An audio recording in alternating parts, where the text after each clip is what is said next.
Bismillahirrahmanirrahim, wa salatu wa salamu ala ashraf al-mursalin. Je suis très content d'avoir enfin le temps d'enregistrer la troisième partie de cette présentation portant sur la gestion de classe. Bien sûr, vous allez trouver les liens de la première et de la deuxième partie dans la description de cette vidéo.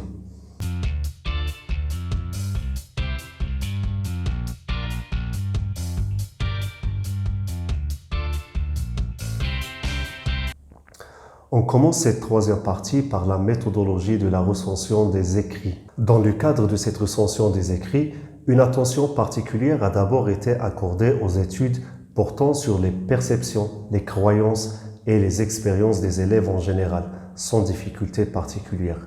Puis, plus spécifiquement, à celle des élèves PDC vis-à-vis des pratiques de gestion de classe des enseignants. La recension s'est effectuée en consultant les principales bases de données en éducation. Les recherches ont été effectuées à l'aide des principaux mots-clés regroupés en 3 catégories. 1. Expérience, perception, perspective, views, opinion, expérience scolaire, expérience académique, expérience éducative et les croyances des élèves. 2. Gestion de classe, discipline de classe, élèves ayant des problèmes sociaux, élèves ayant des difficultés émotionnelles et comportementales, élèves souffrant de troubles émotionnels et comportementaux. Les critères d'inclusion des articles étaient publiés entre 1999 et 2019. Études qualitatives ou quantitatives, en anglais ou en français, dans une revue avec comité de lecture, tout type de publication, par exemple articles scientifiques, recension des écrits, articles professionnels, livres spécialisés, et 6. Textes intégraux accessibles. Un premier tri a été effectué à partir de la lecture du titre et du résumé des articles obtenus dans les bases de données afin de s'assurer que ceux-ci correspondent bien aux critères d'inclusion. Un second tri a ensuite été effectué à partir de la lecture complète de ces articles afin de s'assurer de leur éligibilité et de leur qualité. La gestion de classe vue à travers le prisme des perceptions des élèves présentant des difficultés comportementales. L'analyse des recherches retenues dans le cadre de cette recension a permis de dégager 3 principaux thèmes à propos des perceptions des élèves PDC vis-à-vis de la gestion de classe. 1. Les meilleurs enseignants. 2. Les écarts de conduite en classe. Et 3. Les pratiques de gestion des écarts de conduite. Perception des meilleurs enseignants. Parfois utilisé comme point de départ pour faire émerger les perceptions des élèves vis-à-vis de la gestion de classe, les perceptions des meilleurs enseignants ont été documentées dans plusieurs études. Des études ont confirmé que les élèves perçoivent les meilleurs enseignants comme étant capables d'établir des relations positives avec les élèves, d'exercer une autorité et d'instaurer une structure en classe sans être rigide, menaçant et punitif, et 3. De rendre les apprentissages agréables et significatifs. Plusieurs études subséquentes ont également confirmé que les élèves apprécient les enseignants qui sont compétents, bienveillants, compatissants, gentils, compréhensifs et respectueux, qui offrent les choix pour favoriser la coopération et l'autonomie, qui maintiennent l'ordre en classe en établissant des attentes et des limites claires et justes, sans être trop autoritaires et sévères, et qui interviennent en privé et avec humour. Les élèves perçoivent généralement que les meilleurs enseignants méritent leur respect, leur coopération et leur participation. Plusieurs études ont montré que, globalement, ces élèves perçoivent que les meilleurs enseignants sont capables d'établir de bonnes relations avec leurs élèves, ils les connaissent personnellement ainsi que leurs intérêts et leurs forces, sont ouverts et se laissent connaître de leurs élèves, prennent le temps en classe ou à l'extérieur d'aider les élèves à comprendre et à réussir. 4. Sont patients, gentils, polis, énergiques, enthousiastes et aiment enseigner. 5. Soutiennent leurs élèves à travers les difficultés qu'ils rencontrent. 5. Sont constants, cohérents et justes envers tous. 6. Sont capables de créer un environnement sain, sécuritaire est propice à l'apprentissage et de maintenir la discipline en classe. Et 7. Utilise fréquemment l'humour en classe. Perception des écarts de conduite. Afin de documenter les pratiques de gestion de classe, plusieurs recherches ont également documenté les perceptions des élèves vis-à-vis des écarts de conduite au cours de la scolarité obligatoire et les principales raisons qui les amènent à agir ainsi. Tout d'abord, les élèves et les enseignants entretiennent généralement des perceptions différentes par rapport à la nature, à l'intensité et à la fréquence des problèmes de comportement en classe. Du point de vue des élèves, les écarts de conduite les plus fréquents en classe sont parler sans avoir le droit, manquer de respect envers l'enseignant, utiliser l'agression verbale, ne pas rester à sa place, rire des autres ou faire rire les autres et ne pas être concentré sur la tâche demandée. Par ailleurs, les élèves PDC des classes d'adaptation scolaire rapportent observer plus d'écarts de conduite dans leur classe et perturber plus fréquemment les activités d'apprentissage que les élèves des classes ordinaires. De manière générale, les élèves soulèvent 6 principales raisons suivantes pour expliquer leurs écarts de conduite. 1. Cours ennuyeux. 2. Quête d'attention ou de popularité auprès de l'enseignant ou des autres élèves. 3. Faible capacité perçue à réussir la tâche demandée. 4. Relations négatives entre l'élève et l'enseignant. 5. Attitude négative de l'élève envers l'école. Et 6. Manque de valorisation et de reconnaissance de la part de l'enseignant. De plus, les élèves attribuent souvent les écarts de conduite de leur pairs à l'utilisation de stratégies punitives par les enseignants. En fait, les élèves qui rapportent le plus d'écarts de conduite en classe sont aussi ceux qui rapportent le plus de pratiques disciplinaires punitives et agressives, ce qui suggère une forme d'escalade, de réciprocité négative ou de cercle vicieux entre les écarts de conduite des élèves et les pratiques disciplinaires punitives des enseignants. À ce sujet, des chercheurs norvégiens ont mis en relation la perception des élèves au regard de la gestion de classe des enseignants et les problèmes de comportement auto-rapportés par ceux-ci. Les résultats de cette étude montrent que les perceptions des élèves de la gestion de classe expliquent une part de variance significative dans l'adoption des écarts de conduite individuelle. Ces résultats concordent d'ailleurs avec d'autres études qui montrent d'une part que les élèves qui perçoivent l'autorité des enseignants comme légitime et juste présentent moins d'écarts de conduite en classe, alors que d'autre part, ceux qui la perçoivent comme trop stricte et punitive adoptent plus de comportements d'indiscipline. Ainsi, les élèves qui perçoivent que les règles sont justes et légitimes sont généralement ceux identifiés comme présentant moins d'écarts de conduite et d'obéissance en classe. Perception des pratiques de gestion des écarts de conduite. À ce jour, plusieurs recherches internationales ont documenté les perceptions des élèves vis-à-vis des interventions disciplinaires et des techniques de gestion des problèmes de comportement en classe. Ensemble, elles montrent qu'en général, les élèves sont pleinement conscients et plutôt insatisfaits de la manière dont les problèmes de comportement sont gérés en classe par les enseignants. En fait, les élèves semblent avoir une aversion commune envers les pratiques punitives, exclusives, négatives et coercitives et témoignent généralement des bénéfices des pratiques éducatives, inclusives, positives et coopératives basées sur la relation élève-enseignant. L'importance de la relation élève-enseignant est soutenue par l'étude de Romero en 2015 menée auprès de 10 585 élèves du secondaire aux États-Unis qui a montré que ceux qui entretiennent des relations de confiance avec leurs enseignants présentent moins de comportements difficiles et de meilleurs résultats scolaires.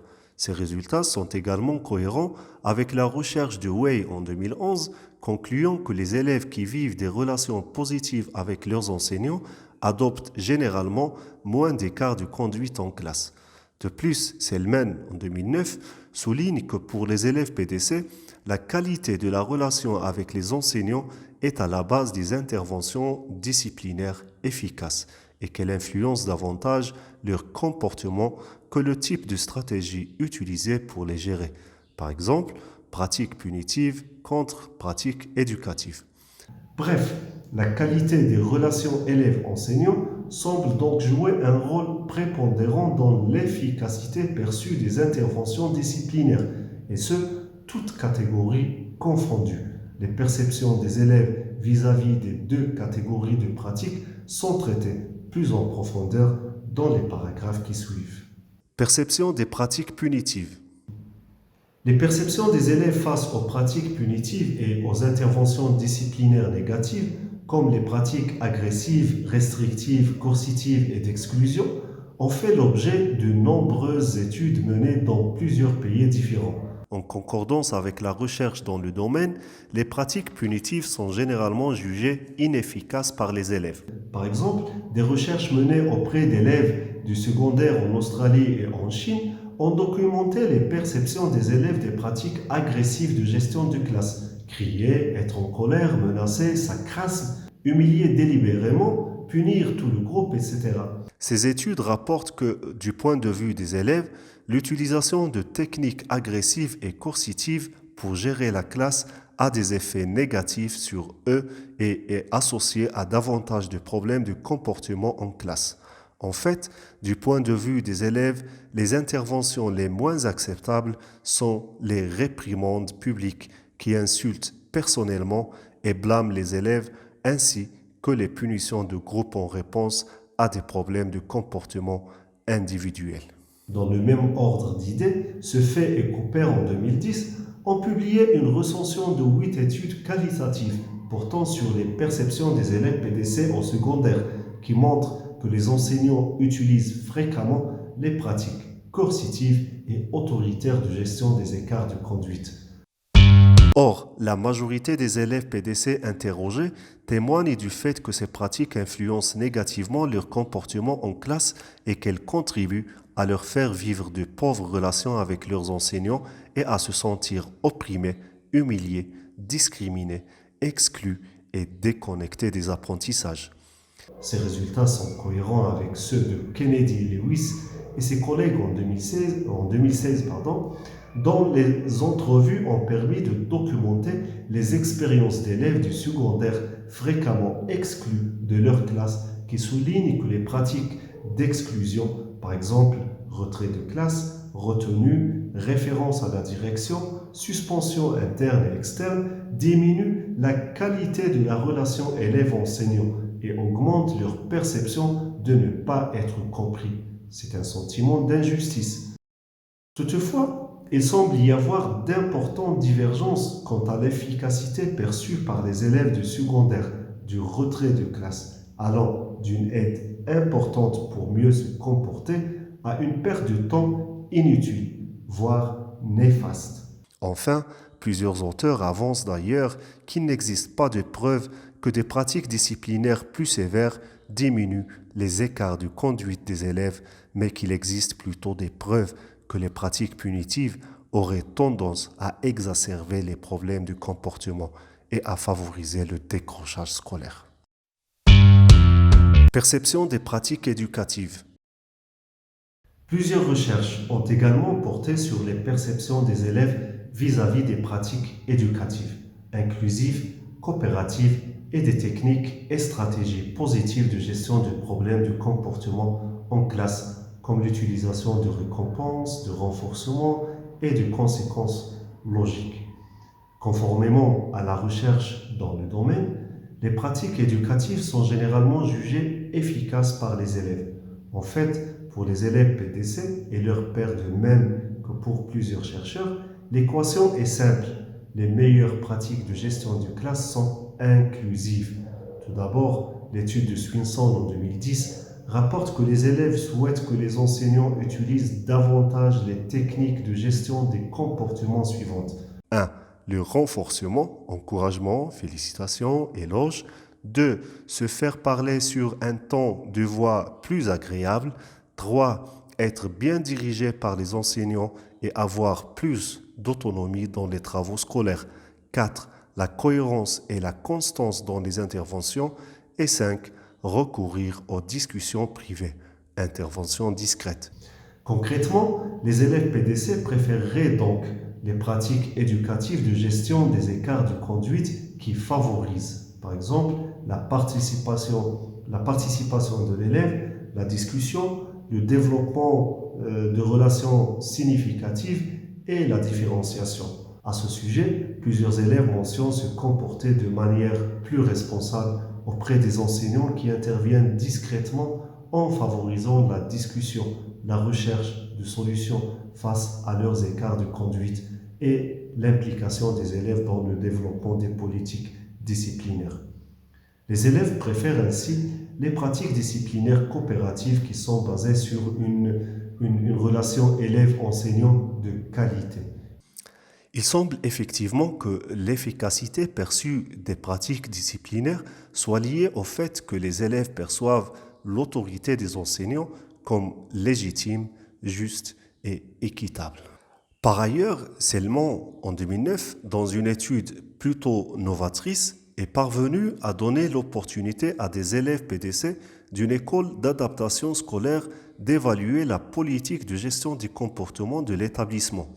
À propos des stratégies de gestion des comportements, les groupes de discussion ont mis en évidence l'importance d'établir des attentes claires, d'intervenir de manière constante et inclusive, de développer des relations positives et de maintenir la communication au cours des interventions.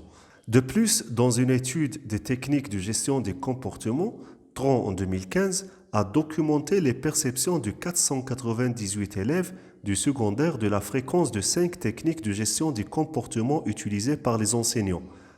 La punition, le renforcement et les récompenses, le questionnement, la discussion et l'agression. Les résultats montrent que ces techniques de gestion des comportements sont des prédicteurs des écarts de conduite, de la responsabilité et des distractions du travail scolaire chez les élèves. Les élèves qui perçoivent les pratiques de gestion des écarts de conduite comme agressives et punitives sont moins responsables, plus indisciplinés et plus distraits, et ceux qui perçoivent les pratiques de gestion des écarts de conduite comme positives et éducatives sont plus responsables, moins indisciplinés et moins distraits. Conclusion. Cet article visait à dresser un portrait des connaissances actuelles sur les perceptions des élèves PDC vis-à-vis des pratiques de gestion de classe des enseignants. Il a d'abord permis de mettre de l'avant la pertinence d'étudier les perceptions des élèves et plus particulièrement celles des élèves PDC à propos d'un sujet de très grand intérêt en éducation, la gestion de classe. Ensuite, cet article a permis de faire un tour d'horizon des 3 principaux thèmes abordés dans les recherches dans le domaine et de faire ressortir certaines zones d'ombre dans la littérature scientifique. À l'instar de plusieurs auteurs, cette recension des écrits met en évidence le nombre très limité de recherches qui se sont spécifiquement intéressées aux élèves PDC afin d'étudier leur perception vis-à-vis des pratiques de la gestion de classe. Or, il apparaît clair que les élèves PDC disposent d'un riche bagage de savoir d'expérience sur les pratiques les plus efficaces pour gérer une classe et que celui-ci représente un important levier pour sensibiliser les enseignants sur la manière de créer de meilleurs environnements d'apprentissage susceptibles de faire vivre des expériences scolaires positives à tous les élèves.